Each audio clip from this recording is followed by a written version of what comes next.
Hello दोस्तों, welcome to MP exam academy. जनजातीय संरचना वाले पेपर का आज हम दूसरा पार्ट डिस्कस करने वाले हैं। पहले पार्ट में हमने 100 के आसपास क्वेश्चन देख लिए थे, बाकी जो बचे हुए क्वेश्चन हैं उनको हम देखने वाले हैं। तो चलिए देखते हैं। देखो, इस पेपर की खास बात क्या है बेटा कि इसमें जो जनजाति वाले क्वेश्चन पूछे गए हैं बहुत इंपॉर्टेंट हैं और ये अपने एग्जाम में भी आ सकते हैं, चाहे फिर वो एफएसओ हो, एमपीपीएससी हो या अदर एग्जाम भी हो। ठीक है, चलिए शुरू करते हैं। तो यहाँ पर पहला क्वेश्चन कौन सा है? यहाँ पर पहला क्वेश्चन आपसे पूछा गया है, लाड़ो अभियान का संबंध किससे है? तो बाल विवाह से है। देखो, बच्चों से ज्यादा लाड़ किया जाता है, प्यार किया जाता है, तो ऐसे याद रखना, लाड़ो अभियान बाल विवाह। मध्य प्रदेश सरकार द्वारा पहली बार बाल बजट कब प्रस्तुत किया गया? बेटा, बाल बजट वित्तीय वर्ष 2022-23 में प्रस्तुत किया गया था, चाइल्ड बजट। अब ये वाले जो क्वेश्चन हैं ये मैंने कई बार करा दिए हैं, रात में जो 9 बजे वाली क्लास होती है उसमें, तो उसको जरूर देखें क्लास को। कौन सा अनुसूचित राष्ट्रीय की बात हो रही है? राष्ट्रीय अनुसूचित जनजाति आयोग का अध्यक्ष नहीं रहा, तो यहाँ पर 2 और 4 नहीं रहे, बाकी कुंवर सिंह और उर्मिला सिंह रहे हैं। कुल्हड़ी नामक मिट्टी के पात्र का उपयोग किस जनजाति द्वारा साग सब्जी या दाल पकाने के लिए किया जाता है? तो उसमें झाबुआ की भील और भिलाला जनजाति आ जाएगी। कौन सी? भील और भिलाला जनजाति इसमें शामिल हो जाएगी। बैगा जनजाति के बारे में सही नहीं है। बैगा में एक ही जात में विवाह वर्जित है। मंगनी या चढ़ विवाह की प्रथा बैगाओं में है और इनमें सगाई के दौरान लड़के वाले बिल्मा गीत गाते हैं। ये सब सही है, बस ये वाला जो भिन्न भिन्न गोत्र है ये वाला ये गलत हो जाएगा, तो यहाँ पर बाकी 3 सही हो जाएंगे। 2011 की जनगणना के अनुसार गौंड एवं भील जनजाति की जनसंख्या के पश्चात प्रदेश में सर्वाधिक जनजाति जनसंख्या किसकी है? तो आप बताओगे कोलों की है। ठीक है, तीसरी बड़ी जनजाति पूछी गई है एक्चुअली में यहाँ पर। पीएम जनमन के संबंध में सत्य कथन का चयन कीजिए। तो यहाँ पर सत्य कथन ये है कि यह अभियान 18 राज्यों व 1 केंद्र शासित प्रदेश के पीबीटीजी समूह के लिए लागू है। ठीक है, मध्य प्रदेश में 3 है, बैगा, भारिया और सहरिया। राष्ट्रीय अनुसूचित जनजाति आयोग के बारे में यहाँ पर विचार करना है। तो यहाँ पर पूछा गया है आपसे। ठीक है, सही उत्तर तो 89वें संविधान संशोधन द्वारा गठन किया गया था। 338A के तहत इसका प्रावधान है, बिल्कुल सही है। 19 फरवरी 2004 को अस्तित्व में आया, ये भी सही है। इसके अध्यक्ष को कैबिनेट मंत्री का दर्जा प्राप्त है।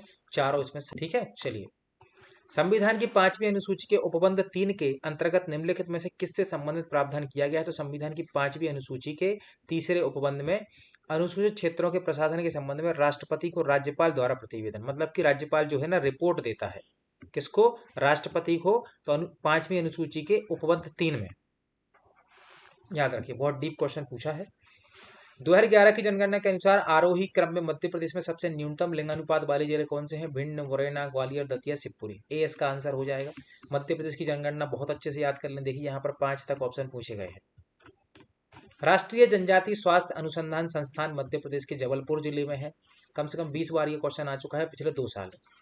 विशाखा दिशा निर्देश का संबंध महिलाओं का यौन उत्पीड़न रोकने के लिए 1997 में लाई गई थी विशाखा गाइडलाइन। राष्ट्रीय बाल अधिकार संरक्षण आयोग की स्थापना कब हुई? 2007 में इसकी स्थापना हुई थी। जनजातियों के संदर्भ में कौन सा विकल्प असंगत है? जनजाति समाज की कृषि निर्भरता अनिवार्य नहीं है। ठीक है। जनजाति समाज दुर्गम स्थानों पर पाए जाते हैं। ठीक है। जनजातीय समाज में प्राय जनजातीय धर्म को मानने वाले व्यक्ति ही रहते हैं। ठीक है। जनजातीय समाजों में व्यवस्थित एवं स्थायी कृषि पाई जाती है। गलत है, क्योंकि यहाँ पर अस्थायी कृषि और झूमिंग कृषि वगैरह ज्यादा देखने को मिलती है। मिशन उत्कर्ष के अंतर्गत मध्य प्रदेश का कौन सा जिला नामांकित है? मिशन उत्कर्ष में श्योपुर नामांकित है, याद रखिए। एसडीजी इंडेक्स और उसका यहाँ पर सामने विषय दिया गया है। जैसे एसडीजी 3 पूछा गया है तो एसडीजी 3 अच्छा बेहतर स्वास्थ्य हो जाएगा। ठीक, इसके बाद जो 2 में दिया गया है एसडीजी 9 तो उसका उद्योग हो जाएगा। 3 में दिया है एसडीजी 10 असमानता में कमी, और एसडीजी 5 मतलब कि लैंगिक समानता यहाँ पर हो जाएगा। सारे एसडीजी याद कर लीजिए, बहुत इंपॉर्टेंट है। मध्य प्रदेश में जनजातियों के संस्कृति के संवर्धन, परिरक्षण एवं विकास हेतु संचालित योजना का निम्नलिखित में से कौन सा एक अंश नहीं है? अब जनजातियों के परिरक्षण के लिए योजनाएं चल रही हैं, उसमें कौन सा शामिल नहीं है? तो आदिवासी प्रतिनिधियों की नई दिल्ली यात्रा ये बिल्कुल किया गया था। मध्य प्रदेश विकास दर्शन कार्यक्रम ये भी किया गया था। जनजातीय सम्मेलनों का आयोजन, सब कुछ किया जाता है, ये याद रखें। संविधान की 6ठी अनुसूची के अंतर्गत निम्नलिखित में से क्या स्पष्टता राज्यपाल के अधिकार क्षेत्र में नहीं आता? नए स्वशासी जिले बना लेता है राज्यपाल। किसी स्वशासी क्षेत्र के जिले को बढ़ाना भी इसके पास है, घटाना भी इसके पास है, बस विलोपन का अधिकार नहीं है, ये चीज याद रखें। एक जिले एक उत्पाद में कोदू, कुटकी, भैया, अनूपपुर, सिंगरौली, डिंडोरी और मंडला यहां से लिया गया है। ठीक है, तो SDMA ऐसे याद रखना। ठीक है, तो ये आपको याद रहेगा।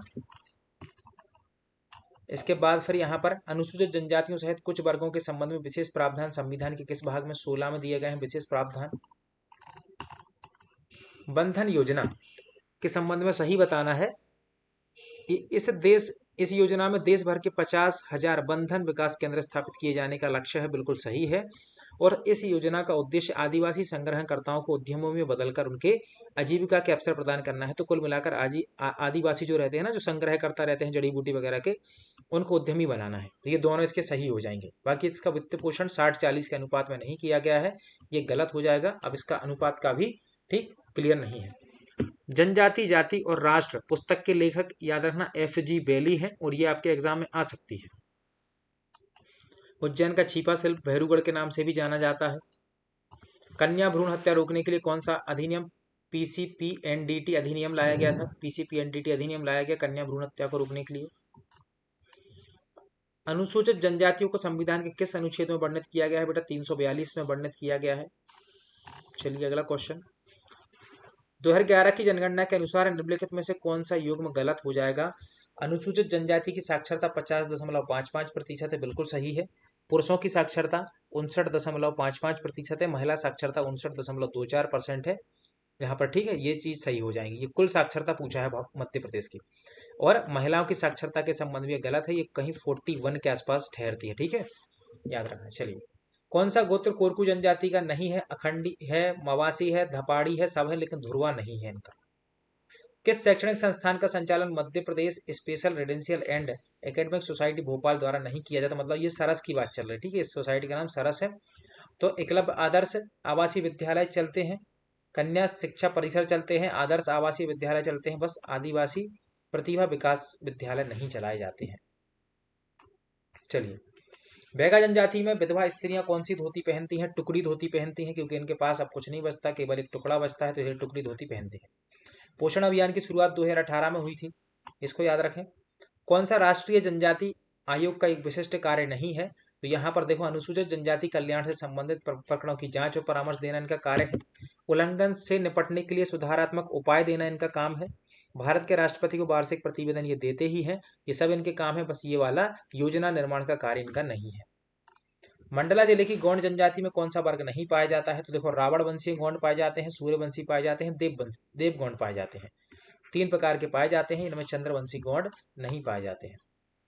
संविधान के अनुच्छेद 46 के अंतर्गत अनुसूचित जनजातियों के हितों के संवर्धन की बात कही गई है। तो याद रखना बेटा, 2 प्रकार के हित हैं, शैक्षिक और आर्थिक हित। 46 में शैक्षिक और आर्थिक हित की बात की गई है। निम्नलिखित में से कौन सी योजना मध्य प्रदेश में जनजातीय वर्ग के विद्यार्थियों की शिक्षा को प्रोत्साहन करने के लिए नहीं है। देखो, शंकर शाह रानी दुर्गावती पुरस्कार MPPSC में आ चुका, विद्यार्थियों के लिए है। मेधावी पुरस्कार योजना भी है, आदिवासी बाल विज्ञान प्रोत्साहन योजना भी है। ये कुशाग्र बुद्धि वाला नहीं है। इसमें कौन सा विवाह गौंड जनजाति में मंडवा तरी नहीं कहलाता है। तो इसमें पठौनी, चढ़ और लमजैना, 3 विवाह के समूह को ही मंडवा तरी कहा जाता है। इसमें भगेली विवाह शामिल नहीं है।